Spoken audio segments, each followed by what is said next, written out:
સુરત મહાનગરપાલિકાએ તપેલા ડાઇંગ મિલો દ્વારા કેમિકલયુક્ત પાણી તેમજ ટેક્સટાઇલ વેસ્ટ મનપાની ડ્રેનેજ અને સ્ટ્રોમ ડ્રેનેજ લાઇનમાં નાખવામાં આવવા મામલે 109 યુનિટોને સીલ કરી દીધા છે। સુરત શહેરમાં ધમધમતી તપેલા ડાઇંગ મિલો દ્વારા કેમિકલયુક્ત પાણી તેમજ ટેક્સટાઇલ વેસ્ટ મનપાની ડ્રેનેજ અને સ્ટ્રોમ ડ્રેનેજ લાઇનમાં નાખવામાં આવતું હોય સ્ટ્રોમ અને ડ્રેનેજ લાઇન ઓવરફ્લો થવાની ફરિયાદો ઉઠવા પામે છે। ચોમાસા દરમિયાન લાઇન ઓવરફ્લો થવાના કારણે ઠેર ઠેર કેમિકલયુક્ત પાણી રસ્તા પર જોવા મળ્યું હતું, જેને પગલે મનપાના તમામ ઝોન વિસ્તારમાં આવેલી તપેલા ડાઇંગ મિલો સામે કાર્યવાહી કરવામાં આવી છે।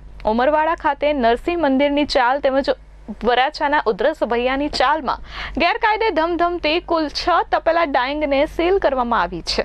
આ ઉપરાંત લિંબાયત ઝોન વિસ્તારમાં મહાપ્રભુનગર, ગોવિંદનગરમાં 36, ગિરિરાજનગરમાં 18, મંગલા પાર્કમાં 30, રણજીતનગરમાં 10 અને સરદારનગરમાં 9 મળી કુલ 103 તપેલા ડાઇંગ મિલો સીલ કરાઈ હતી।